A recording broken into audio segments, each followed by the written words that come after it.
स्वागत है आपका हमारे स्टडी मैथ क्लास चैनल में। आशा करता हूँ आप लोग बहुत अच्छे होंगे। आज हम आपके इस वीडियो में बताएंगे कि कक्षा 12 गणित के मोस्ट इम्पॉर्टेंट प्रश्न। देखिए, हम आपके इस वीडियो में टॉप 10 क्वेश्चन बताएंगे जो आपके बोर्ड में 1 और 2 नंबर के पूछे जाएंगे। अगर आप लोग शुरू से लेकर लास्ट तक पूरा वीडियो देख लेंगे तो आप लोग कक्षा 12 गणित के मोस्ट इम्पॉर्टेंट प्रश्न को हल करना सीख जाएंगे। अब देखिए, इसमें जो पहला नंबर क्वेश्चन उतारे हुए हैं, ऐसा प्रश्न आपके बोर्ड में बहुत ज़्यादा 1 नंबर के पूछे जाते हैं। तो चलिए सबसे पहले क्या करते हैं, इसको पढ़ते हैं। पढ़ने के बाद क्या करेंगे, इसको हल करके हम आपको बताएंगे। देखिए यहाँ पे क्या करेंगे, पहले लिखेंगे हल, ठीक है। अब देखिए यहाँ पे हल लिखने के बाद ये जो प्रश्न दिया हुआ है इसको पहले एक बार उतारेंगे। देखिए यहाँ पे लिखेंगे साइन इनवर्स, यहाँ हो जाएगा 1/2, फिर बराबर यहाँ हो जाएगा 10 इनवर्स x हो जाएगा, ठीक है। ये आपको अच्छे समझ में आ गया होगा। अब देखिए इतना करने के बाद फिर क्या करेंगे, ये जो लिखा हुआ साइन इनवर्स इसको उतारेंगे तो यहाँ हो जाएगा साइन इनवर्स, और देखिए कोष्टक लगा देंगे। और देखिए यहाँ पे लिखा हुआ 1/2, तो हम लोग इसको लिख सकते हैं यानी कि साइन π/6, क्योंकि साइन 1/2 जो होता है 30 का मान होता है। अगर 180 में हम 30 से भाग करेंगे तो 6 आ जाएगा, ठीक है। तो इसको हम लोग लिख सकते हैं साइन π यानी कि 6, फिर यहाँ पे कोष्टक में फिर बराबर लगाएंगे और यहाँ हो जाएगा 10 इनवर्स x, ठीक है। अब देखिए यहाँ पे ये साइन से साइन कट गया और यहाँ बचेगा π/6, फिर बराबर यहाँ हो जाएगा 10 इनवर्स x हो जाएगा, ठीक है। ये भी आपको अच्छे समझ में आ गया होगा। अब देखिए इतना करने के बाद क्या करेंगे, दोनों पक्षों में 10 लेंगे। देखिए यहाँ पे लिखेंगे, यहाँ हो जाएगा 10 और यहाँ पे लिखेंगे π/6 हो जाएगा, फिर यहाँ पे बराबर लगाएंगे, यहाँ पे लिखेंगे 10, फिर यहाँ पे कोष्टक यहाँ हो जाएगा 10 इनवर्स x। और देखिए यहाँ पे क्या करेंगे, ये देखिए 10 से 10 कट जाएगा और यहाँ पे बचेगा 10 π/6, फिर बराबर यहाँ बचेगा ये x बचा तो x लिख देंगे, ठीक है। ये भी आपको अच्छे समझ में आ गया होगा। अब देखिए इतना करने के बाद क्या करेंगे, यहाँ पे लिखा हुआ है 10 π/6, और देखिए यहाँ पे जो x है इसको इधर लिख लेंगे और यहाँ पे लिखा है 10 π/6, तो 10 π/6 का मान होता है 1/3, ठीक है। अब देखिए यहाँ पे ये x का मान आ गया है, यही इसका आंसर हो गया, ठीक है। अब चलिए इसको मिटा क्या करते हैं, दूसरा नंबर क्वेश्चन यहाँ पे लिख करके उसको हल करके हम आपको बताएंगे। चलिए सबसे पहले इसको मिटा लेते हैं। अब देखिए यहाँ पे दूसरा नंबर प्रश्न उतारे हुए हैं। ऐसा प्रश्न आपके बोर्ड में बहुत ज़्यादा 1 नंबर के पूछे जाते हैं। तो चलिए सबसे पहले क्या करते हैं, इसको पढ़ते हैं। पढ़ने के बाद क्या करेंगे, इसको हल करके हम आपको बताएंगे। देखिए यहाँ पे लिखा हुआ है, यदि a बराबर अवयव में संख्या तथा b बराबर अवयव में संख्या है तो a + b तथा a - b का मान ज्ञात कीजिए। बस आप लोग ध्यान से समझिएगा। देखिए सबसे पहले क्या करेंगे, आप लिखेंगे हल, ठीक है। अब देखिए यहाँ पे हल लिखने के बाद ये जो a बराबर दिया इसको उतारेंगे तो आप लिखेंगे a बराबर इस प्रकार से बना देंगे अवयव और लिखेंगे यहाँ पे 2 4 3 2, फिर इस प्रकार से अवयव को बंद कर देंगे, ठीक है। अब देखिए इसके बाद ये जो b बराबर दिया इसको उतारेंगे तो यहाँ पे लिखेंगे b बराबर इस प्रकार से बना देंगे अवयव और यहाँ पे लिखेंगे 1 3 - 2 और यहाँ हो जाएगा 5, फिर इस प्रकार से अवयव को बंद कर देंगे, ठीक है। ये भी आपको अच्छे समझ में आ गया होगा। अब देखिए यहाँ पे पूछा है a + b का मान और यहाँ पे पूछा a - b का मान, यानी कि हमें क्या करना है, a + b का मान निकालना है और a - b का मान निकालना है। चलिए यहाँ पे लिखते हैं। देखिए यहाँ पे लिखेंगे a + b यानी कि इसका मान निकालना है तो यहाँ पे क्वेश्चन मार्क लगा देंगे, और देखिए यहाँ पे a - b का मान निकालना है तो यहाँ पे लिखेंगे a - b, कोष्टक में यहाँ हो जाएगा क्वेश्चन मार्क, ठीक है। इतना आपको अच्छे समझ में आ गया होगा। अब चलिए सबसे पहले क्या करते हैं, a + b का मान निकालते हैं। तो यहाँ पे लिखेंगे a + b, ये कोष्टक में जाकर फिर बराबर लगाएंगे, इस प्रकार से बना देंगे अवयव। और देखिए यहाँ पे a है तो a का मान ये दिया, इसको लिखेंगे तो यहाँ हो जाएगा 2 4 और यहाँ हो जाएगा 3 2, फिर इस प्रकार से अवयव को बंद कर देंगे, प्लस लगा देंगे, फिर इस प्रकार से बना देंगे अवयव। और देखिए b का मान ये दिया तो इसको लिखेंगे तो यहाँ हो जाएगा 1 3 - 2 और यहाँ हो जाएगा 5, फिर इस प्रकार से अवयव को बंद कर देंगे। ठीक है, ये भी आपको अच्छे समझ में आ गया होगा। अब देखिए इसके बाद आप लिखेंगे a प्लस बी, ये कोष्टक में फिर बराबर लगा देंगे, फिर इस प्रकार से बना देंगे आव्यूह। और देखिए इसके बाद क्या करेंगे, बीच में प्लस है, 2 में 1 जोड़ेंगे तो 3 हो जाएगा, बीच में प्लस है, 3 में 4 जोड़ेंगे तो 7 हो जाएगा। और देखिए यहाँ पे प्लस माइनस माइनस हो जाएगा, 3 में से घटाएंगे 2 तो बचेगा यहाँ पे 1। और देखिए यहाँ पे प्लस है और ये 2 है और ये 5 है, तो 5 में 2 जोड़ेंगे तो 7 हो जाएगा। ठीक है, फिर इस प्रकार से आव्यूह को बंद कर देंगे। ठीक, ये आपको अच्छे समझ में आ गया होगा। यानी कि a प्लस बी का मान निकल चुका है। अब हमें क्या करना है, a माइनस बी का मान निकालना है। चलिए इसको निकालते हैं। देखिए यहाँ पे लिखेंगे, यहाँ हो जाएगा a माइनस बी, ये कोष्टक में हो जाएगा, फिर बराबर लगाएंगे, फिर इस प्रकार से बना देंगे आव्यूह। देखिए a का मान ये है तो इसको लिखेंगे, तो यहाँ हो जाएगा 2 4, यहाँ हो जाएगा 3 2, फिर इस प्रकार से आव्यूह को बंद कर देंगे, माइनस माइनस लगा देंगे, फिर इस प्रकार से आव्यूह बना देंगे। अब देखिए हम b का मान ये दिया, इसको लिखेंगे, तो यहाँ हो जाएगा 1 3, फिर माइनस 2 हो जाएगा, फिर यहाँ हो जाएगा 5, फिर इस प्रकार से आव्यूह को बंद कर देंगे। ठीक है, ये भी आपको अच्छे समझ में आ गया होगा। अब देखिए इसके नीचे लिखेंगे a माइनस बी, ये कोष्टक में फिर बराबर लगा देंगे, फिर इस प्रकार से बना देंगे आव्यूह। अब देखिए इसके बाद क्या करेंगे, यहाँ पे माइनस है तो 2 में से 1 घटाएंगे तो 1 बचेगा।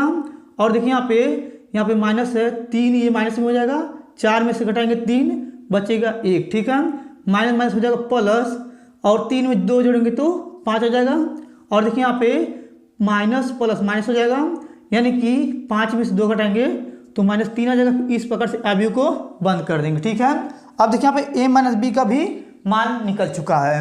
देखिए यहाँ पे a प्लस बी का मान आ गया है, a माइनस बी का मान आ गया है, तो यही आपका आंसर हो गया। ठीक, इतना आपको अच्छे समझ में आ गया होगा। अब चलिए इसको मिटा क्या करते हैं, तीसरा नंबर क्वेश्चन यहाँ पे लिख करके उसको हल करके हम आपको बताते हैं। चलिए सबसे पहले इसको मिटा लेते हैं। अब देखिए यहाँ पे तीसरा नंबर प्रश्न उतारे हुए हैं। ऐसा प्रश्न आपके बोर्ड में बहुत ज़्यादा 1 नंबर के पूछे जाएंगे। तो चलिए सबसे पहले क्या करते हैं, इसको पढ़ते हैं। पढ़ने के बाद क्या करेंगे, इसको हल करके हम आपको बताएंगे। देखिए यहाँ पे लिखा हुआ है, मान ज्ञात कीजिए। यहाँ पे लिखा हुआ समाकलन x स्क्वायर साइन, फिर कोष्टक में x पावर 3 और यहाँ पे लिखा है dx। ठीक है, ये आपको अच्छे समझ में आ गया होगा। अब देखिए सबसे पहले क्या करेंगे, यहाँ पे लिखेंगे हल। ठीक है, अब देखिए यहाँ पे हल लिखने के बाद ये जो दिया हुआ इसको एक बार पहले उतारेंगे, तो यहाँ पे बनाएंगे समाकलन, यहाँ हो जाएगा x स्क्वायर, फिर यहाँ पे लिखेंगे साइन, और यहाँ पे कोष्टक में लिखेंगे x पावर 3 कोष्टक में, फिर यहाँ पे लिखेंगे dx। ठीक है, ये आपको अच्छे समझ में आ गया होगा। अब देखिए इतना करने के बाद देखिए यहाँ पे क्या करेंगे, यहाँ पे देखिए लिखा है साइन कोष्टक में x पावर 3, तो जो x पावर 3 है इसको हम लोग क्या करेंगे, t मान लेंगे। चलिए यहाँ पे मानते हैं। देखिए यहाँ पे लिखेंगे माना, देखिए यहाँ पे लिखेंगे माना x पावर 3 बराबर हो जाएगा t। ठीक है, अब देखिए जो t माने x पावर 3 को, तो इसका हम क्या करेंगे, अवकलन करेंगे। तो देखिए यहाँ पे लिख रहे हैं, लिखेंगे x के सापेक्ष, देखिए यहाँ पे लिख रहे हैं x के सापेक्ष अवकलन।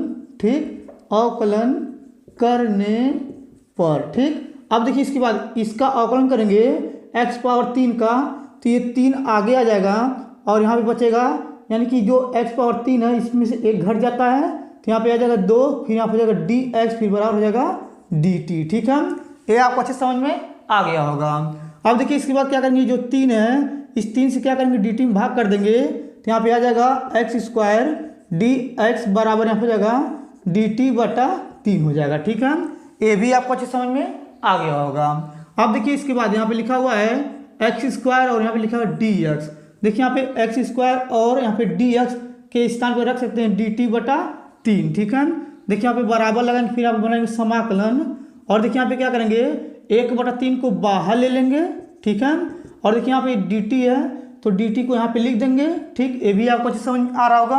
और देखिए यहाँ पे साइन है तो यहाँ पे लिखेंगे साइन, और देखिए इसको t माने थे तो यहाँ पे लिखेंगे t। ठीक है, ये भी आपको अच्छे समझ में आ गया होगा। अब देखिए इसके बाद क्या करेंगे, बराबर लगाएंगे, यहाँ पे लिखेंगे 1/3, और देखिए यहाँ पे यानी कि साइन t का समाकलन करेंगे तो यहाँ पे आ जाएगा माइनस कॉस t, और यहाँ पे प्लस c लगा देंगे। ठीक, ये भी आपको अच्छे समझ में आ गया होगा। अब देखिए इसके बाद क्या करेंगे, बराबर लगाएंगे और माइनस को आगे लिख देंगे, यहाँ हो जाएगा 1/3, ये माइनस में हो जाएगा। फिर लिखेंगे कॉस, और देखिए टी के स्थान पे क्या माने थे, यानी कि टी के स्थान पे x⁻3 माने थे, तो यहाँ पे लिखेंगे x⁻3 कोष्टक में फिर प्लस हो जाएगा c। ठीक है, अब देखिए यहाँ पे ये आपका तीसरा नंबर भी क्वेश्चन हल हो गया। ये भी आपको अच्छी तरीके से समझ में आ गया होगा। अब चलिए इसको मिटा क्या करते हैं, चौथा नंबर क्वेश्चन यहाँ पे लिख करके उसको भी हल करके हम आपको बताते हैं। चलिए सबसे पहले इसको मिटा लेते हैं। अब देखिए यहाँ पे चौथा नंबर प्रश्न उतारे हुए हैं। ऐसा प्रश्न आपके बोर्ड में बहुत ज़्यादा 1 नंबर के पूछे जाते हैं। और ये देखिए आपका जो प्रश्न यहाँ पे लिखे हुए हैं ये आपका चैप्टर नंबर 9 का है। ठीक है, ये आपको अच्छे समझ में आ रहा होगा। अब चलिए सबसे पहले क्या करते हैं, इसको पढ़ते हैं। पढ़ने के बाद क्या करेंगे, इसको हल करके हम आपको बताएंगे। देखिए यहाँ पे लिखा हुआ है हल कीजिए dy/dx बराबर, यहाँ पे लिखा x + e⁻x/y। ठीक, हमें इसी को हल करना है। अब चलिए हल करके हम आपको बताते हैं, बस आप लोग ध्यान समझिएगा। देखिए सबसे पहले क्या करेंगे, यहाँ पे लिखेंगे हल। ठीक, अब देखिए यहाँ पे हल लिखने के बाद इसको एक बार पहले उतारेंगे, तो यहाँ पे लिखेंगे dy/dx फिर बराबर, यहाँ पे हो जाएगा x + e⁻x फिर बटा लगा देंगे और यहाँ पे हो जाएगा y। ठीक, ये आपको अच्छे समझ में आ गया होगा। अब देखिए इसके बाद क्या करेंगे, y से यानी कि यहाँ पे जो dy है इसमें गुणा कर देंगे, तो यहाँ पे हो जाएगा y dy फिर बराबर लगा देंगे। और देखिए dx से क्या करेंगे, इसमें गुणा कर देंगे, तो यहाँ पे हो जाएगा यानी कि x प्लस यहाँ पे हो जाएगा e⁻x, ये कोष्टक में, और यहाँ पे हो जाएगा यानी कि dx, क्योंकि dx से गुणा किए थे तो यहाँ पे dx आ जाएगा। ठीक, ये भी आपको अच्छे समझ में आ गया होगा। अब देखिए इतना करने के बाद क्या करेंगे, दोनों पक्षों में हम समाकलन लगाएंगे। चलिए लगाते हैं। तो पहले यहाँ पे लिख देंगे, देखिए यहाँ पे लिख रहे हैं यानी कि दोनों, देखिए यहाँ पे लिख रहे हैं दोनों पक्षों में समाकलन। ठीक, समाकलन लगाने पर। ठीक है, अब देखिए इसमें समाकलन लगाएंगे तो यहाँ हो जाएगा समाकलन, यहाँ हो जाएगा y dy फिर बराबर लगा देंगे, यहाँ पे समाकलन लगाएंगे, यहाँ पे हो जाएगा समाकलन, और यहाँ पे जाएगा कोष्टक में x + e⁻x फिर कोष्टक में फिर यहाँ हो जाएगा dx। ठीक है, ये भी आपको अच्छे समझ में आ गया होगा। अब देखिए इसके बाद क्या करेंगे, यहाँ पे लिखेंगे यानी कि y dy फिर बराबर लगा देंगे। अब देखिए इसको क्या करेंगे, अलग अलग लिखेंगे, तो यहाँ पे जाएगा समाकलन x dx फिर प्लस यहाँ पे जाएगा समाकलन e⁻x dx। ठीक है, ये भी आपको अच्छे समझ में आ गया होगा। अब देखिए यहाँ पे क्या करेंगे, y का समाकलन करेंगे, तो यहाँ पे हो जाएगा y² 2। ठीक है, फिर बराबर लगा देंगे।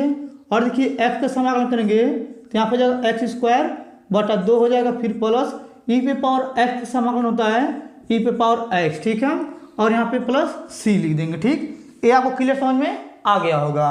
अब देखिए इसके बाद क्या करेंगे, यहाँ पे एलसीएम लेंगे, इसका एलसीएम लेके हल करेंगे, तो यहाँ हो जाएगा y² 2 फिर बराबर लगाएंगे, 1 से गुणा करेंगे तो हो जाएगा x² प्लस 2 से गुणा करेंगे तो हो जाएगा 2e⁻x, 2 से गुणा करेंगे c में, तो यहाँ हो जाएगा 2c फिर एलसीएम इसका आ जाएगा 2। ठीक है, अब देखिए इसके बाद 2 से 2 कट जाएगा, तो यहाँ पे बचेगा यानी कि y² फिर बराबर यहाँ हो जाएगा x² प्लस, और यहाँ पे लिखेंगे 2e⁻x फिर प्लस ये अचर पद है, तो यहाँ हो जाएगा c। ठीक है, देखिए आपका यही आंसर हो गया। ठीक, ये भी आपको अच्छे समझ में आ गया होगा।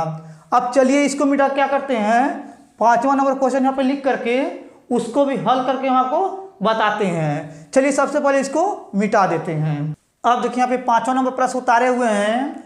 ऐसा प्रश्न आपके बोर्ड में बहुत ज़्यादा 1 नंबर के पूछे जाते हैं। तो चलिए सबसे पहले क्या करते हैं, इसको पढ़ते हैं। पढ़ने के बाद क्या करेंगे, इसको हल करके हम आपको बताएंगे।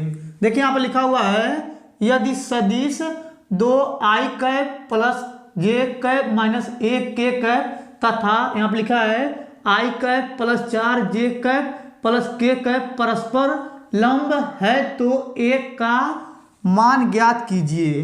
बस आप लोग ध्यान से समझिएगा। देखिए सबसे पहले क्या करेंगे, यहाँ पे लिखेंगे हल। ठीक है, अब देखिए यहाँ पे हल लिखने के बाद ये जो दिया हुआ है इसको हम लोग लिखेंगे a वेक्टर बराबर यहाँ हो जाएगा 2i फिर यहाँ हो जाएगा प्लस j फिर हो जाएगा माइनस के कैप हो जाएगा। ठीक है, ये आपको अच्छे समझ में आ गया होगा। अब देखिए इसके बाद क्या करेंगे, ये जो दिया है इसको हम लोग लिखेंगे बी वेक्टर बराबर यहाँ हो जाएगा आई कैप प्लस 4 जे कैप फिर प्लस के कैप हो जाएगा। ठीक है, ये भी आपको अच्छे समझ में आ गया होगा। और देखिए यहाँ पे लिखा हुआ है ए का मान ज्ञात करना है, तो यहाँ पे लिखेंगे ए बराबर क्वेश्चन मार्क। ठीक है, ए भी आपको अच्छे समझ में आ गया होगा। और देखिए यहाँ पे लिखा हुआ था परस्पर लंब है, जब परस्पर लंब होगा तो समझ लीजिए थीटा का जो मान आएगा 90 डिग्री आएगा। ठीक है, ये भी आपको अच्छे समझ में आ गया होगा। अब देखिए इसके बाद एक फार्मूला होता है, चलिए उसको लिख देते हैं। यानी कि जब परस्पर लंब होगा तो उसका एक फार्मूला बनता है, उसी को यहाँ पे लिख रहे हैं। ठीक है, देखिए यहाँ पे होता है यानी कि ए वेक्टर गुणे यहाँ होता है बी वेक्टर फिर बराबर यहाँ होता है यानी कि माड में ए फिर यहाँ होता है गुणे माड में बी फिर यहाँ होता है कॉस थीटा। ठीक है, ये आपको अच्छे समझ में आ गया होगा। अब देखिए इतना करने के बाद देखिए यहाँ पे ए वेक्टर का जो मान आया है यहाँ पे उसको रखेंगे, तो यहाँ पे हो जाएगा 2i कैप फिर यहाँ हो जाएगा प्लस जे कैप फिर हो जाएगा माइनस ए के कैप हो जाएगा कोष्टक में। फिर देखिए इसके बाद गुणा लगा देंगे फिर कोष्टक, और देखिए बी वेक्टर का मान ये वाला इसको लिखेंगे कोष्टक में, यहाँ हो जाएगा आई कैप फिर प्लस 4 जे कैप फिर हो जाएगा प्लस के कैप फिर कोष्टक बंद कर देंगे फिर बराबर लगा देंगे, और यहाँ पे लिखेंगे माड में ए फिर हो जाएगा गुणे माड में बी फिर यहाँ हो जाएगा यानी कि कॉस थीटा किस टाइम कितना दिया है 90, तो लिखेंगे यहाँ पे 90 डिग्री। ठीक है, ये भी आपको अच्छे समझ में आ गया होगा। अब देखिए इसके बाद क्या करेंगे, आई को आई के साथ गुणा करेंगे, जे को जे के साथ गुणा करेंगे, के को के के साथ गुणा करेंगे। देखिए यहाँ पे एक आई है और यहाँ पे 2 आई है, तो इसको गुणा करेंगे तो यहाँ हो जाएगा 2i कैप स्क्वायर। ठीक है, और देखिए यहाँ पे 4j और यहाँ पे 1j गुणा करेंगे तो यहाँ हो जाएगा प्लस 4 एकम 4 और यहाँ हो जाएगा जे कैप स्क्वायर। ठीक है, और देखिए के में के से गुणा करेंगे, यहाँ पे माइनस से माइनस लगा देंगे और यहाँ हो जाएगा ए फिर आप लिखेंगे के कैप का स्क्वायर फिर यहाँ पे बराबर लगाएंगे, और देखिए यहाँ पे लिखेंगे माड में ए गुणे माड में बी फिर यहाँ हो जाएगा यानी कि कॉस 90 का मान होता है 0, गुणा लगा देंगे यहाँ हो जाएगा 0। ठीक है, ए भी आपको अच्छे समझ में आ गया होगा। अब देखिए इतना करने के बाद यहाँ पे लिखेंगे 2 गुणे आई कैप का स्क्वायर का मान होता है 1 फिर प्लस यहाँ पे लिखेंगे 4 गुणे जे कैप का स्क्वायर का मान होता है 1 फिर माइनस यहाँ हो जाएगा ए फिर गुणा लगा देंगे, के कैप का स्क्वायर का मान होता है 1 फिर बराबर इसका गुणा करेंगे तो 0 आ जाएगा। ठीक है, ये भी आपको अच्छे समझ में आ गया होगा। अब देखिए इसके बाद क्या करेंगे, इसका गुणा करेंगे 2 एकम 2 प्लस इसका गुणा करेंगे 4 एकम 4 फिर यहाँ पे गुणा करेंगे माइनस ए फिर बराबर हो जाएगा 0। ठीक है, अब देखिए इन दोनों को जोड़ लेंगे तो 4 2 हो जाएगा 6 फिर माइनस ए फिर बराबर हो जाएगा 0, ए को पक्षांतर कर देंगे उधर तो यहाँ पे आ जाएगा ए बराबर 6। ठीक है, देखिए आपका यही आंसर है। ठीक, ये आपको अच्छे समझ में आ गया होगा। अब चलिए इसको मिटा क्या करते हैं, यहाँ पे 6वां नंबर क्वेश्चन उतारेंगे। जो 6वां नंबर क्वेश्चन यहाँ पे उतारेंगे वह 2 नंबर का होगा। चलिए अब इसको मिटा देते हैं, मिटाने के बाद क्या करेंगे 6वां नंबर क्वेश्चन यहाँ पे लिखेंगे। ठीक है, अब देखिए यहाँ पे 6वां नंबर प्रश्न उतारे हुए हैं। ऐसा प्रश्न आपके बोर्ड में बहुत ज़्यादा 2 नंबर के पूछे जाते हैं। तो चलिए सबसे पहले क्या करते हैं, इसको पढ़ते हैं, पढ़ने के बाद क्या करेंगे इसको हल करके हम आपको बताएंगे। देखिए यहाँ पे लिखा हुआ है असमीका 3x + 4y और यहाँ पे लेस देन इक्वल 12, फिर यहाँ पे लिखा हुआ तथा फिर यहाँ पे लिखा 4x + 3y less than equal 12, फिर यहाँ पे लिखा हुआ है यानी कि x greater than equal 0 y greater than equal 0 को ग्राफी विधि से हल कीजिए। बस आप लोग ध्यान से समझिएगा। देखिए सबसे पहले क्या करेंगे, यहाँ पे लिखेंगे हल। ठीक है, अब देखिए यहाँ पे हल लिखने के बाद ये जो पहला दिया इसको उतारेंगे तो यहाँ पे लिखेंगे 3x + 4y फिर यहाँ हो जाएगा यानी कि लेस देन इक्वल 12। ठीक है, ये आपको अच्छे समझ में आ गया होगा। अब देखिए इसको उतारेंगे तो यहाँ पे लिखेंगे 4x + 3y यहाँ पे लेस देन इक्वल 12। ठीक है, ये भी आपको अच्छे समझ में आ गया होगा। अब देखिए इसके आगे बता रहे हैं, बस आप लोग ध्यान समझिएगा। देखिए यहाँ पे क्या करेंगे, यहाँ पे लिखेंगे 3x + 4y और देखिए यहाँ पे ये 12 इसके बराबर है तो यहाँ पे बराबर लगा, यहाँ हो जाएगा 12, इसको समीकरण नंबर 1 मान लेंगे। ठीक है, इसी प्रकार से इसको भी लिखेंगे तो यहाँ हो जाएगा 4x + 3y बराबर यहाँ हो जाएगा 12, इसको समीकरण नंबर 2 मान लेंगे। ठीक है, ये भी आपको अच्छे समझ में आ गया होगा। आप देखिए क्या करेंगे, पहले समीकरण 1 को हल करेंगे। देखिए यहाँ पे लिख रहे हैं, लिखेंगे समीकरण, देखिए यहाँ पे समीकरण 1 से। ठीक, अब इसको पहले उतारेंगे तो यहाँ पर लिखेंगे 3x + 4y फिर हो जाएगा बराबर। ठीक, ये भी आपको अच्छे समझ में आ गया होगा। अब देखिए इसके बाद क्या करेंगे, इस प्रकार से एक डब्बा बनाएंगे। ठीक है, ये आपको समझ में आ रहा होगा। अब देखिए इसके बाद क्या करेंगे, यहाँ पे लिखेंगे x और यहाँ पे y हो जाएगा। ठीक, और देखिए सबसे पहले क्या करेंगे, x के स्थान पे 0 रखेंगे तो देखिए 0 हो जाएगा और बचेगा 4y, 4 से 12 में भाग करेंगे तो 3 आएगा, यानी कि y का मान आ गया 3। ठीक है, ये भी आपको समझ में आ गया होगा। अब देखिए इसके बाद क्या करेंगे, y के स्थान पे 0 रखेंगे तो ये 0 हो जाएगा, बचेगा 3x, 3 से क्या करेंगे 12 में भाग करेंगे तो 4 आ जाएगा। ठीक है, ये भी आपको समझ में आ गया होगा। अब चलिए इसको बताते हैं। देखिए इसके बाद क्या करेंगे, यहाँ पे लिखेंगे समीकरण, देखिए यहाँ पे लिखेंगे समीकरण 2 से। ठीक, अब देखिए इसको उतारेंगे तो यहाँ पे लिखेंगे 4x + 3y फिर बराबर हो जाएगा 12, फिर इस प्रकार से क्या करेंगे, एक डब्बा बनाएंगे। ठीक, अब देखिए ये डब्बा जो बनाए हैं इस प्रकार से इसमें रेखा खींचेंगे और ये पहला हो जाएगा x और ये हो जाएगा y, फिर देखिए इस प्रकार से ये हो जाएगा। ठीक है, ये आपको अच्छा समझ में आ रहा होगा। अब देखिए इसके बाद क्या करेंगे, यानी कि x के स्थान पे 0 रखेंगे तो देखिए 0 हो जाएगा, बचेगा 3y, 3 से भाग करेंगे 12 में आ जाएगा 4। ठीक है, अब देखिए इसके बाद क्या करेंगे, y के स्थान पे 0 रखेंगे तो ये हो जाएगा 0, बचेगा 4x, 4 से भाग करेंगे 12 में तो 4 × 12 आ जाएगा। ठीक है, ये आपको अच्छे समझ में आ गया होगा। अब देखिए जो 2 डब्बे में ये आया है समीकरण 1 लेकर और समीकरण 2 लेकर, अब इसी के आधार पर क्या करेंगे, नीचे यहाँ पे ग्राफ बनाएंगे। चलिए सबसे पहले क्या करेंगे, यहाँ पे रेखा खींच लेते हैं, तब उसके बाद क्या करेंगे, यानी कि ये पहले डब्बे को और दूसरे डब्बे को उस ग्राफ में दर्शा करके दिखाएंगे। चलिए पहले यहाँ पे रेखा को यानी कि ग्राफ को बना लेते हैं। ठीक है, अब देखिए यहाँ पे ये ग्राफ बना दिए हुए हैं। अब चलिए पहले क्या करेंगे, समीकरण 1 को इसमें दर्शाएंगे, उसके बाद समीकरण 2 को इसमें भी दर्शाएंगे। ठीक है, अब देखिए यहाँ पे समीकरण 1 में ये जो डब्बे में आया है इसको देखेंगे। देखिए यहाँ पे x = 0 रखे थे तो यहाँ पे होता है 0। ठीक है, और देखिए y का मान आया था 3 तो देखिए y जो है प्लस में है तो ऊपर आएगा 3, यानी कि यहाँ पे आ जाएगा। ठीक, अब देखिए यहाँ पे y के स्थान पे 0 रखे थे, 0 यहीं पे होता है, तो x का मान आया था 4 प्लस में तो यहाँ पे हो जाएगा प्लस में 4 यहाँ पे। ठीक है, अब देखिए यहाँ पे प्लस में 3 और +4 को मिलाएंगे, बस आप लोग ध्यान समझिएगा। देखिए यहाँ पे ये मिला रहे हैं। ठीक, देखिए इस प्रकार से मिला दिए। ठीक, ये आपको अच्छे समझ में आ गया होगा। अब चलिए क्या करते हैं, समीकरण 2 में जो डब्बे में आया था ये नंबर, इसको भी इसमें दर्शाएंगे, बस आप लोग ध्यान समझिएगा। अब देखिए यहाँ पे x = 0 रखे थे तो यहाँ पे 0 हो जाएगा और y का मान कितना आया था, 4 आया था, तो देखिए यहाँ पे ये 4 ऊपर है तो यहाँ पे दिखा देंगे। ठीक, अब देखिए यहाँ पे y के स्थान पे 0 रखे थे तो 0 तो यहीं पे रहेगा, तो x का मान आया था 3 तो ये हो जाएगा 3। ठीक है, अब देखिए यहाँ पे प्लस में 4 और प्लस में 3 दिखाएंगे, तो चलिए इसको दर्शाते हैं, बस आप लोग ध्यान समझिएगा। देखिए इस प्रकार से ये रेखा खींच रहे हैं। ठीक है, अब देखिए यहाँ पे ये खींचा गया इतना। ठीक, ये आपको अच्छे समझ में आ रहा होगा।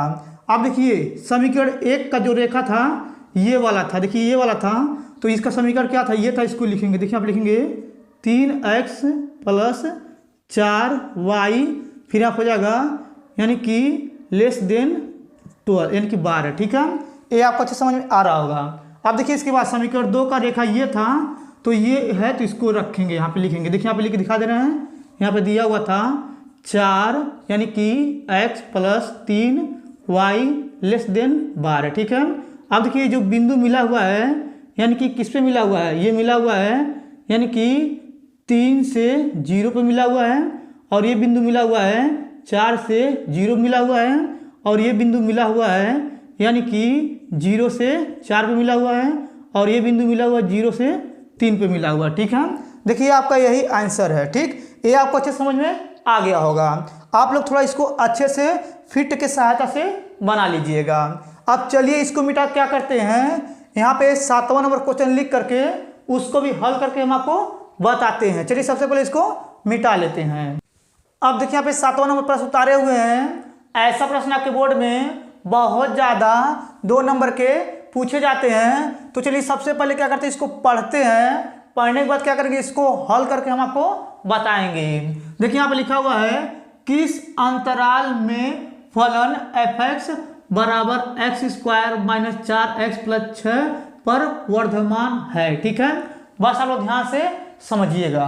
देखिए सबसे पहले क्या करेंगे, यहाँ पे लिखेंगे हल। ठीक है, अब देखिए यहाँ पे हल लिखने के बाद यहाँ पे जो लिखा हुआ f(x) बराबर, इसको उतारेंगे। देखिए आप लिखेंगे f(x) बराबर यहाँ हो जाएगा x² - 4x + 6 हो जाएगा। ठीक है, ये आपको अच्छे समझ में आ गया होगा। अब देखिए इसको उतारने के बाद क्या करेंगे, यहाँ पे इसको x के सापेक्ष अवकलन करेंगे। देखिए यहाँ पे लिख रहे हैं, लिखेंगे x के सापेक्ष। देखिए यहाँ पे लिख रहे हैं x के सापेक्ष अवकलन।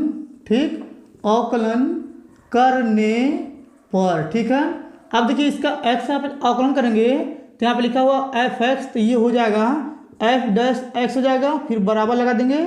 और यहाँ पे लिखा हुआ x², तो ये जो 2 है ये आगे आ जाएगा। और यहाँ पे लिखेंगे x, और जो ये घात 2 है इसमें से घट जाता है। फिर देखिए यहाँ पे लिखेंगे माइनस, फिर यहाँ पे लिखा 4 लिख देंगे। और देखिए x का अवकलन होता है 1, और इसका अवकलन करेंगे तो यहाँ हो जाएगा 0। ठीक है, ये आपको अच्छे समझ में आ गया होगा। अब देखिए इसके बाद क्या करेंगे, यहाँ पे लिखेंगे f'(x), फिर यहाँ हो जाएगा बराबर, यहाँ हो जाएगा 2x, यहाँ पे 1 से गुणा करेंगे 4 में -4 हो जाएगा, ये 0 हट जाएगा। ठीक है, ये भी आपको अच्छे समझ में आ गया होगा। अब देखिए इसके बाद क्या करेंगे, यहाँ पे लिखेंगे क्रांतिक। देखिए यहाँ पे लिख रहे हैं क्रांतिक। ठीक, क्रांतिक बिंदु। ठीक, क्रांतिक बिंदु के लिए। ठीक, ये आपको नहीं समझ में आ रहा होगा, चलिए एक बार इसको समझाते हैं। देखिए यहाँ पे लिखे हुए हैं क्रांतिक बिंदु के लिए। क्रांतिक बिंदु के लिए मतलब ये होता है जहाँ पे f'(x) रहेगा वहाँ पे रखते हैं 0। ठीक है, क्रांतिक बिंदु के लिए मतलब यही होता है। ठीक है, अब देखिए जहाँ पे f'(x) रहेगा वहाँ पे 0 रखेंगे, तो देखिए यहाँ पे है तो इसमें रखेंगे। देखिए आप लिखेंगे, यानी कि पहले इसको उतार लिखेंगे f'(x) हो जाएगा, फिर बराबर आप लिखेंगे 2x - 4 हो जाएगा, यहाँ पे 0 रखेंगे हो जाएगा 0, फिर बराबर यहाँ पे हो जाएगा 2x, फिर -4 हो जाएगा। अब देखिए इसके बाद क्या करेंगे, 4 को इधर पक्ष में करेंगे, यहाँ पे हो जाएगा 2x बराबर हो जाएगा 4, 2 से क्या करेंगे 4 में भाग करेंगे तो यहाँ पे आ जाएगा x बराबर 4/2, 2 से काटेंगे तो 2 दूनी हो जाएगा 4, यहाँ पे लिखेंगे x बराबर 2। ठीक है, अब देखिए यहाँ पे जो x का मान आया है 2 आया। ठीक, ये आपको अच्छे समझ में आ रहा होगा। अब देखिए इसके बाद क्या करेंगे, इस प्रकार से यहाँ पे रेखा खींचेंगे। ठीक है, और देखिए यहाँ पे ये आपको होता है x, और ये आपको होता है x', और यहाँ पे बीच में होता है 0। ठीक है, इधर माइनस में होता है और इधर प्लस में होता है। देखिए x बराबर 2 है तो ये प्लस में है, तो यहाँ हो जाएगा यानी कि 1, और यहाँ हो जाएगा 2, और यहाँ हो जाएगा 3। ठीक है, ये प्लस में है, यहाँ प्लस लगा दे रहे हैं। ठीक, अब देखिए इसके बाद इधर होता है प्लस में इनफाइनाइट, और यहाँ होता है माइनस में इनफाइनाइट। ठीक है, ये आपको अच्छे समझ में आ रहा होगा। अब देखिए इसका यानी कि जो अंतराल आ रहा है 0 से 2 आ रहा है, क्योंकि देखिए यहाँ पे x बराबर 2 आया है तो 0 से 2 आ रहा है। तो देखिए इसके नीचे लिखेंगे तो आपको नहीं दिखेगा, चलिए इधर लिख देते हैं। देखिए आप लिखेंगे अंतराल। देखिए आप लिखेंगे अंतराल। ठीक है, यहाँ हो जाएगा यानी कि 0, यानी कि हो जाएगा यहाँ पे 2 से इनफाइनाइट, क्योंकि देखिए यहाँ पे ये इनफाइनाइट यानी कि प्लस की तरफ जा रहा है तो 2 से हो जाएगा इनफाइनाइट। ठीक है, पर देखिए आप लिखेंगे पर फलन। ठीक है, देखिए आप लिखेंगे पर फलन वर्ध।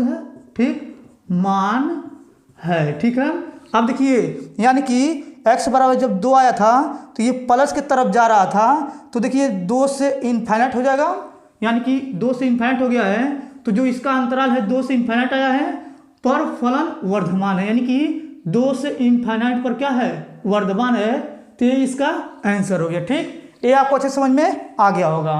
अब चलिए इसको मिटा क्या करते हैं, यहाँ पे 8वां नंबर क्वेश्चन लिख करके उसको भी हम आपको हल करके बताते हैं। चलिए सबसे पहले इसको मिटा लेते हैं।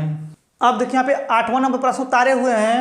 ऐसा प्रश्न आपके बोर्ड में बहुत ज़्यादा 2 नंबर के पूछे जाते हैं। तो चलिए सबसे पहले क्या करते हैं, इसको पढ़ते हैं। पढ़ने के बाद क्या करेंगे, इसको हल करके हम आपको बताएंगे। देखिए यहाँ पे लिखा हुआ है यदि x बराबर a कोष्टक में cos t plus log 10 t बटा 2 कोष्टक बंद और y बराबर a sin t तो dy बाई डी एक्स का मान ज्ञात कीजिए। बस आप लोग ध्यान से समझिएगा। देखिए सबसे पहले क्या करेंगे, यहाँ पे लिखेंगे हल, ठीक है। अब देखिए यहाँ पे हल लिखने के बाद जो दिया हुआ है इसको उतारेंगे। देखिए यहाँ पे लिखेंगे x बराबर a फिर कोष्टक में हो जाएगा cos t फिर प्लस यहाँ पे जाएगा log फिर यहाँ पे जाएगा यानी कि 10 ठीक t बटा 2 फिर कोष्टक बंद कर देंगे, ठीक है। अब देखिए इसको उतारने के बाद क्या करेंगे, इसको समीकरण नंबर 1 मान लेंगे, ठीक है। ये आपको अच्छे समझ में आ रहा होगा। अब देखिए इसके बाद क्या करेंगे, इसको उतारेंगे तो यहाँ पे लिखेंगे y बराबर यहाँ पे हो जाएगा a sin t, ठीक है। अब देखिए इसको उतार क्या करेंगे, इसको समीकरण नंबर 2 मान लेंगे, ठीक है। ये भी आपको अच्छे समझ में आ गया होगा। अब देखिए इसके बाद क्या करेंगे, समीकरण 1 को पहले लेकर हल करेंगे। देखिए यहाँ पे लिख रहे हैं, लिखेंगे समीकरण, देखिए यहाँ पे लिखेंगे समीकरण 1 से, ठीक है। पहले इसको उतारेंगे तो यहाँ पे लिखेंगे x बराबर यहाँ हो जाएगा a फिर कोष्टक में cos t फिर हो जाएगा प्लस log फिर यहाँ हो जाएगा 10 ठीक t बटा 2 फिर कोष्टक बंद कर देंगे, ठीक है। इतना आपको अच्छे समझ में आ गया होगा। अब देखिए इसके बाद क्या करेंगे, आप लिखेंगे t के सापेक्ष, ठीक। देखिए यहाँ पे लिख रहे हैं t के सापेक्ष अवकलन, ठीक, अवकलन करने पर, ठीक है। अब देखिए इसके क्या कर रहे हैं, हम t के सापेक्ष अवकलन कर रहे हैं तो यहाँ हो जाएगा dx बटा dt हो जाएगा, फिर बराबर लगाएंगे और देखिए यहाँ पे a है तो a लिख देंगे, फिर कोष्टक यहाँ पे देखिए cos t है तो यहाँ हो जाएगा माइनस में यानी कि sin t यानी कि cos को अवकलन करेंगे तो हो जाएगा sin, ठीक। अब देखिए इसमें प्लस लगाएंगे और देखिए यहाँ पे लिखा हुआ log और ये पूरा x है तो log x का होता है 1 बटा x, इसका अवकलन करेंगे तो यहाँ हो जाएगा 1 बटा यानी कि 10 t बटा 2 हो जाएगा।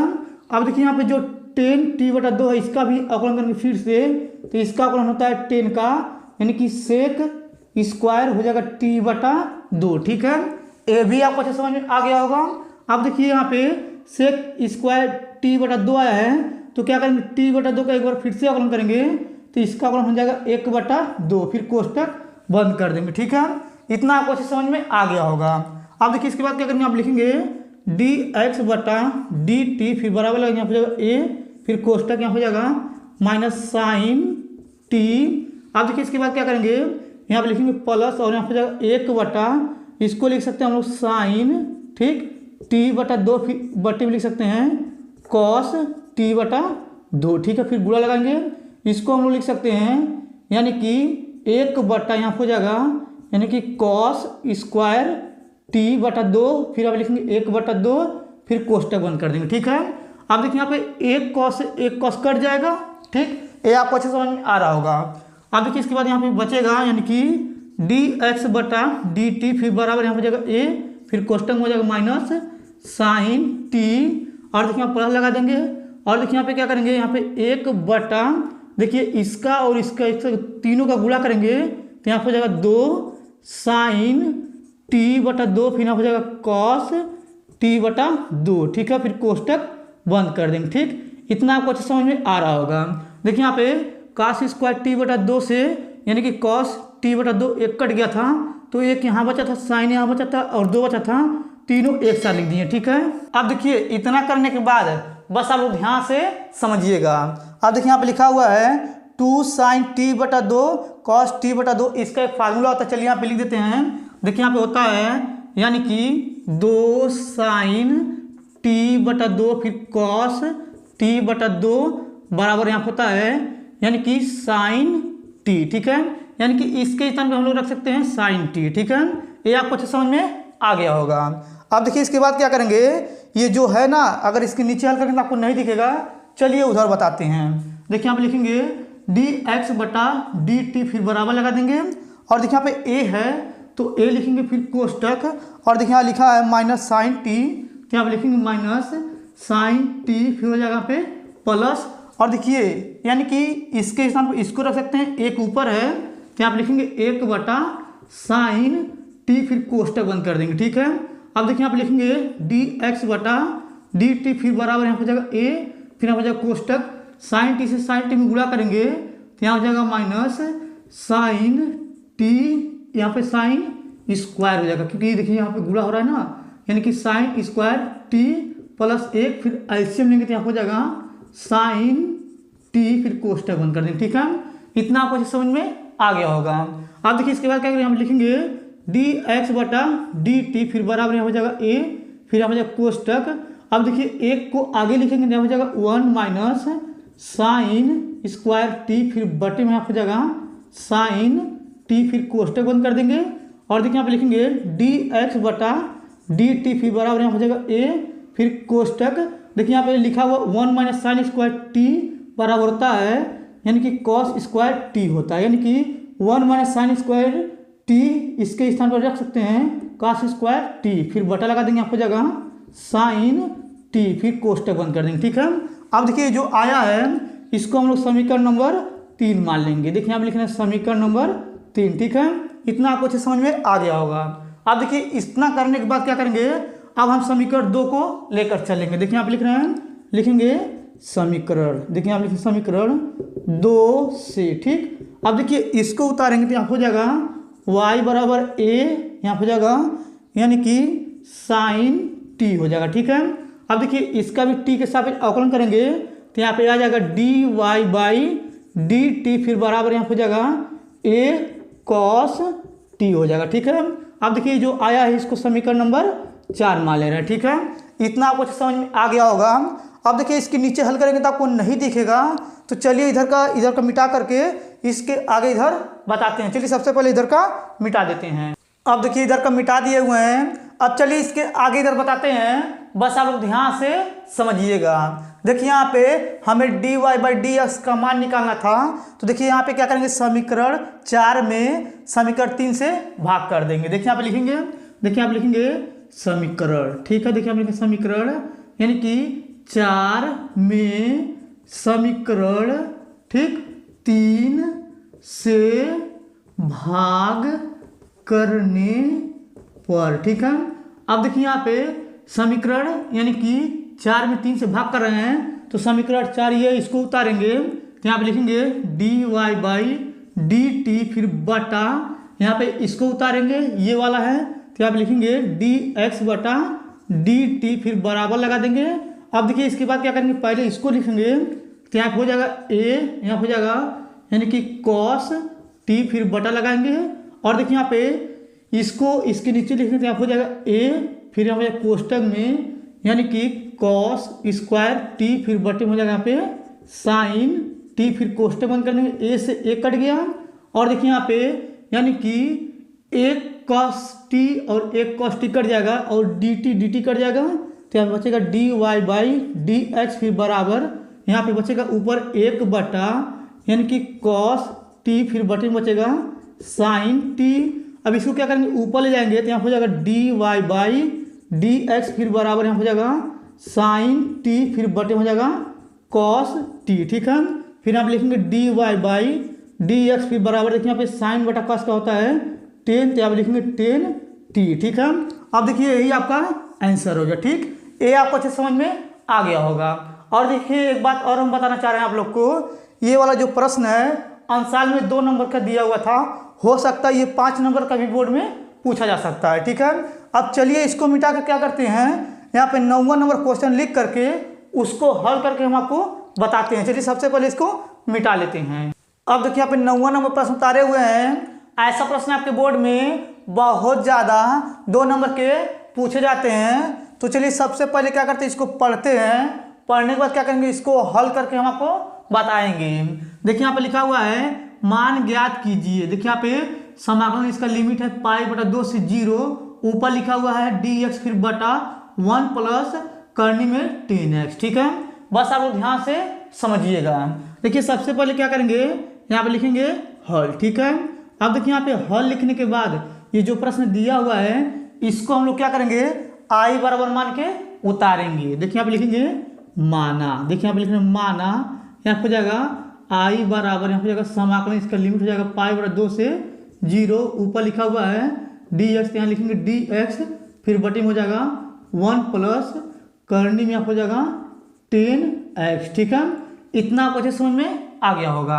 अब देखिए इसके बाद क्या करेंगे, आप लिखेंगे आई बराबर यहाँ पे जाएगा समाकलन, इसका लिमिट हो जाएगा पाई बटा 2 से 0, और ऊपर लिखेंगे 1 बटा यहाँ पे हो जाएगा 1 प्लस, और देखिए यहाँ पे करनी में लिखा हुआ है 10x, इसको लिख सकते हैं साइन x, फिर बटे में लिख सकते हैं कॉस x, फिर यहाँ पे हो जाएगा यानी कि dx। ठीक है, ये आपको अच्छे समझ में आ गया होगा।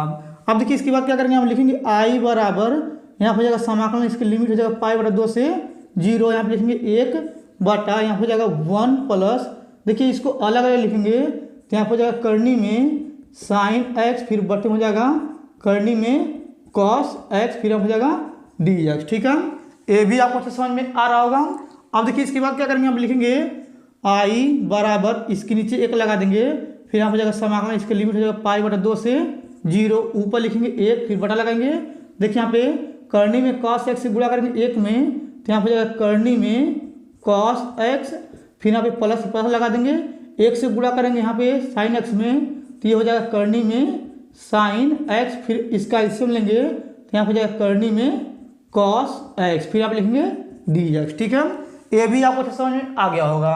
अब देखिए इसके बाद क्या करेंगे, हम लिखेंगे आई बराबर यहाँ हो जाएगा समाकलन, इसका लिमिट हो जाएगा पाई बटा 2 से 0, ये जो नीचे लिखा करनी में cos x, इसको ऊपर फेंकेंगे तो ये हो जाएगा ऊपर करनी में cos x, फिर बटे हो जाएगा यानी कि करनी में cos x, फिर प्लस करनी हो जाएगा साइन x, फिर आप लिखेंगे dx। ठीक है, अब देखिए जो आया है इसको हम लोग क्या करेंगे, समीकरण नंबर 1 मान लेंगे। ठीक है, अब देखिए इतना करने के बाद बस आप लोग ध्यान से समझिएगा। अब देखिए यहाँ पे जो समीकरण 1 है इसमें हम क्या करेंगे, परगुण 4 का प्रयोग करेंगे। देखिए यहाँ पे लिख रहे हैं, लिखेंगे परगुण। ठीक है, देखिए आप लिखेंगे परगुण 4 से। ठीक, अब देखिए इसमें परगुण 4 का प्रयोग कैसे करते हैं बस आप लोग ध्यान से समझिएगा। देखिए यहाँ पे ऊपर लिमिट लिखा है पाई बटा 2, तो क्या करेंगे उसको लिख लेंगे, लिखेंगे पाई बटा 2, और इसमें x को घटा देंगे और जो आएगा इसी को x के स्थान पे रखते हैं। ठीक है, यानी कि एक बार और समझा दे रहे हैं। देखिए यहाँ पे जो इसका लिमिट है पाई बटा 2, उसको यहाँ पे लिखेंगे और इसी में से क्या करेंगे x को घटाएंगे, और ये जो आया है इसी को क्या करेंगे x के स्थान पे रखेंगे। ठीक है, परगुण 4 का मतलब यही होता है। चलिए इसमें रखते हैं। देखिए आप लिखेंगे आई बराबर यहाँ हो जाएगा समाकलन, इसका लिमिट हो जाएगा पाई बटा 2 से 0, और देखिए यहाँ पे ऊपर लिखा हुआ करनी में cos x, तो यहाँ पे लिखेंगे करनी में यहाँ हो जाएगा cos, और यहाँ पे लिखेंगे पाई बटा 2 माइनस x। ठीक है, देखिए यहाँ पे x के स्थान पे इसको रख रहे हैं। ठीक है, फिर बटा लगाएंगे और देखिए यहाँ पे करनी लिख देंगे, और यहाँ पे देखिए लिखा है करनी में cos x, इसको भी यहाँ पे ऐसे ही लिखेंगे, लिखेंगे cos, यहाँ हो जाएगा पाई बटा 2 माइनस x, कोष्टक बंद कर देंगे, और देखिए यहाँ पे प्लस है, प्लस लगा देंगे, फिर यहाँ हो जाएगा करनी, यहाँ पे लिखेंगे साइन, और देखिए यहाँ पे इसको रख सकते हैं पाई बटा 2 माइनस x, कोष्टक बंद कर देंगे। ठीक है, फिर देखिए यहाँ हो जाएगा dx। ठीक, इतना आपको अच्छे समझ में आ गया होगा। अब देखिए इसके बाद क्या करेंगे, आप लिखेंगे आई बराबर यहाँ हो जाएगा समाकलन, इसका लिमिट हो गया पाई बटा 2 से 0, और देखिए यहाँ पे लिखा हुआ है cos, ये पाई का मान 180 है तो 2 से भाग 90, cos 90 माइनस x होता है साइन x, तो यहाँ हो जाएगा करनी में यानी कि साइन x हो जाएगा। ठीक है, फिर बटा लगाएंगे, और देखिए यहाँ पे नीचे लिखा हुआ है cos पाई बटा 2 माइनस x, पाई का मान 180 है तो 2 से भाग 90, cos 90 minus x sine x हो जाएगा, यहाँ हो जाएगा करनी में साइन x। ठीक, फिर प्लस लगा देंगे, फिर यहाँ पे करनी बना देंगे, और देखिए यहाँ पे लिखा हुआ है साइन पाई बटा 2, पाई का मान 180, 2 से भाग करेंगे 90, तो sine 90 minus x cos x हो जाएगा, तो यहाँ पे लिखेंगे cos x। ठीक है, फिर आप लिखेंगे dx। ठीक, इतना आपको अच्छे समझ में आ गया होगा। अब देखिए जो आया इसको समीकरण नंबर 2 मान लेंगे। ठीक, अब देखिए यहाँ पे समीकरण 1 और ये समीकरण 2 आ गया है। अब इसके बाद क्या करेंगे, समीकरण 1 और समीकरण 2 को जोड़ेंगे। देखिए यहाँ पे लिख रहे हैं, लिखेंगे यहाँ पे समीकरण, देखिए यहाँ पे लिख रहे हैं समीकरण 1 व 2 को जोड़ने पर। ठीक है, देखिए यहाँ पे लिखे हुए हैं, इसको मिटा दे रहे हैं। देखिए यहाँ पे समीकरण 1 के आगे आई है और समीकरण 2 के आगे आई है, तो एक आई हो जाएगा 2i, तो आप लिखेंगे 2i बराबर यहाँ हो जाएगा समाकलन, इसका लिमिट जो दिया हुआ है पाई बटा 2 से 0, समीकरण को पहले लिख रहे हैं तो इसको लिखेंगे यहाँ हो जाएगा करनी में यानी कि cos x, फिर यहाँ हो जाएगा बटे में, यानी कि करनी में यहाँ हो जाएगा cos x, फिर प्लस करनी हो जाएगा यहाँ पे हो जाएगा यानी कि sin x। देखिए यहाँ पे लिख रहे हैं sin x, ठीक है। फिर यहाँ पे लिखेंगे dx, फिर प्लस लगा देंगे, फिर समाकलन हो जाएगा, यहाँ पे लिखेंगे π/2 से 0। अब इसको लिखेंगे तो यहाँ हो जाएगा करनी में यानी कि sin x, फिर बटा लगाएंगे, और यहाँ पे हो जाएगा नीचे करनी में sin x, फिर प्लस हो जाएगा करनी में cos x, यहाँ पे लिखेंगे dx, ठीक है। इतना आपको अच्छे समझ में आ गया होगा। अब देखिए अगर यहाँ पे ध्यान से देखेंगे तो नीचे का हर दोनों सेम है। अगर नीचे का हर दोनों सेम होता है तो क्या करते हैं, ऊपर वाला जोड़ लेते हैं। चलिए यहाँ पे करते हैं। देखिए यहाँ पे लिखेंगे 2i बराबर यहाँ हो जाएगा समाकलन, इसका लिमिट π/2 से 0।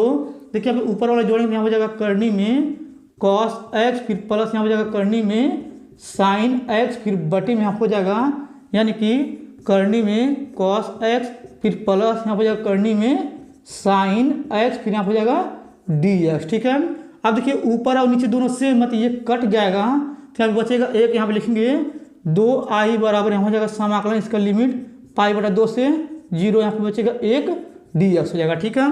अब देखिए इसके नीचे हल करेंगे तो आपको नहीं दिखेगा, तो चलिए इधर का मिटा क्या करते हैं, इसके आगे इधर हल करके हम आपको बताते हैं। चलिए इधर का पहले मिटा लेते हैं। अब देखिए इधर का मिटा दिए हुए हैं। अब चलिए इसके आगे इधर हल करके बताते हैं, बस आप लोग ध्यान से समझिएगा। देखिए यहाँ पे लिखा हुआ है 2i, तो यहाँ पे लिखेंगे 2i बराबर, देखिए यहाँ पे लिखा हुआ 1 dx। अगर 1 का हम समाकलन करेंगे तो यहाँ पे आ जाएगा x, और देखिए इसका जो लिमिट है π/2 से 0 है, तो इसको लिख देंगे, ठीक है। अब देखिए इसको लिखने के बाद क्या करेंगे, एक बार अपर लिमिट और माइनस लोअर लिमिट, देखिए यहाँ पे लगाएंगे। चलिए इसमें लगाते हैं। देखिए यहाँ पे लिखेंगे 2i बराबर यहाँ हो जाएगा अपर लिमिट की जगह, यानी कि अपर लिमिट मतलब π/2 x के स्थान पर रखेंगे तो यहाँ हो जाएगा π/2। लोअर लिमिट का मतलब ये है x के स्थान पर 0 रखेंगे, यहाँ हो जाएगा -0, कोष्टक बंद कर देंगे। यहाँ हो जाएगा 2i बराबर यहाँ हो जाएगा π/2। ये 2 से क्या करेंगे, 2 में नीचे वाले में गुणा कर देंगे तो यहाँ हो जाएगा i बराबर π/4 हो जाएगा, ठीक है। अब देखिए यही आपका आंसर है, ठीक। देखिए ये आपके अंशाल में 2 नंबर का दिया हुआ था, हो सकता है कि ये 5 नंबर के आपके बोर्ड में पूछे जाए, ठीक है। अब चलिए इसको मिटा क्या करते हैं, 9वां नंबर क्वेश्चन यहाँ पे लिख करके उसको हल करके हम आपको बताते हैं। चलिए सबसे पहले इसको मिटा लेते हैं। अब देखिए यहाँ पे 10वां नंबर प्रश्न उतारे हुए हैं। ऐसा प्रश्न आपके बोर्ड में बहुत ज़्यादा 2 नंबर के पूछे जाते हैं। अब चलिए सबसे पहले क्या करते हैं, इसको पढ़ते हैं। पढ़ने के बाद क्या करेंगे, इसको हल करके हम आपको बताएंगे। देखिए यहाँ पे लिखा हुआ है अवकल समीकरण लॉग, फिर कोष्टक में dy/dx बराबर 3x + 4y को हल कीजिए। बस आप लोग ध्यान से समझिएगा। देखिए सबसे पहले क्या करेंगे, यहाँ पे लिखेंगे हल, ठीक। अब देखिए यहाँ पे हल लिखने के बाद पहले इसको उतारेंगे तो यहाँ पे लिखेंगे लॉग, फिर कोष्टक में हो जाएगा dy/dx, फिर कोष्टक बंद, फिर बराबर लगे यहाँ हो जाएगा 3x + 4y, ठीक है। ये आपको अच्छे समझ में आ गया होगा। अब देखिए इतना करने के बाद क्या करेंगे, ये जो लॉग है ना इसको उधर फेंक देंगे तो यहाँ पे बचेगा dy/dx, फिर बराबर लॉग को उधर फेंकेंगे तो इधर आ जाएगा तो बन जाएगा e, और ये जो दिया हुआ है ये इस पे पावर हो जाएगा। देखिए आप लिखेंगे 3x + 4y, ठीक है। ये आपको अच्छे समझ में आ गया होगा। यानी कि लॉग को उधर फेंकेंगे तो यहाँ पे आ जाएगा, बन जाएगा ये e, और ये जो नंबर रहेगा इस पे पावर हो जाएगा, ठीक है। अब देखिए इसके बाद क्या करेंगे, यहाँ पे लिखेंगे dy/dx, फिर बराबर यहाँ पे इसको लिख सकते हैं e⁻3x गुणे e⁻4y, ठीक है। अब देखिए इतना करने के बाद क्या करेंगे, e⁻4y से नीचे वाले में भाग कर देंगे इसमें, और dx से उसमें गुणा कर देंगे। देखिए यहाँ पे बचेगा यानी कि dy यहाँ पे हो जाएगा e⁻4y, फिर बराबर, और यहाँ पे हो जाएगा e⁻3x, यहाँ पे लिखा है dx, ठीक है। इतना आपको समझ में आ गया होगा। अब देखिए इतना करने के बाद क्या करेंगे, दोनों पक्षों में समाकलन लगाएंगे। देखिए यहाँ पे लिख दे रहे हैं, देखिए यहाँ पे लिखेंगे दोनों, देखिए यहाँ पे दोनों पक्षों में समाकलन, देखिए यहाँ पे समाकलन, ठीक, समाकलन लगाने पर, ठीक। अब देखिए इधर समाकलन यहाँ हो जाएगा, यानी कि समाकलन यहाँ हो जाएगा 1/e⁻4y, फिर यहाँ हो जाएगा यानी कि dy, फिर बराबर यहाँ हो जाएगा समाकलन, और यहाँ पे लिखेंगे ई पे पावर 3x dx हो जाएगा। ठीक है, इतना आपको अच्छा समझ में आ गया होगा। अब देखिए इसको ऊपर ले जाते हैं, यहाँ हो जाएगा समाकलन, यहाँ हो जाएगा ई पे पावर यानी कि -4y, फिर यहाँ हो जाएगा dy, फिर बराबर यहाँ पे समाकलन ई पे पावर 3x, फिर यहाँ हो जाएगा dx। ठीक है, अब देखिए इसका समाकलन करेंगे तो यहाँ पे आ जाएगा ई पे पावर -4y, फिर बटे में आ जाएगा -4। ठीक है, फिर देखिए बराबर लगाएंगे, इसका समाकलन करेंगे तो ई पे पावर 3x आ जाएगा, फिर बटे में आ जाएगा 3। ठीक है, फिर प्लस c लगा देंगे। ठीक, देखिए जो आया है यही आंसर हो जाएगा। ठीक है, ये आपको अच्छे समझ में आ गया होगा। अगर आपको 1 से लेकर 10 तक क्वेश्चन जितना बताए हैं अच्छे तरीके से समझ में आ गया होगा, तो आप लोग मेरे वीडियो को लाइक और कमेंट जरूर कर दीजिएगा। अगर आप लोग मेरे चैनल पर नहीं होंगे तो आप लोग मेरे चैनल को सब्सक्राइब जरूर कर दीजिएगा। धन्यवाद।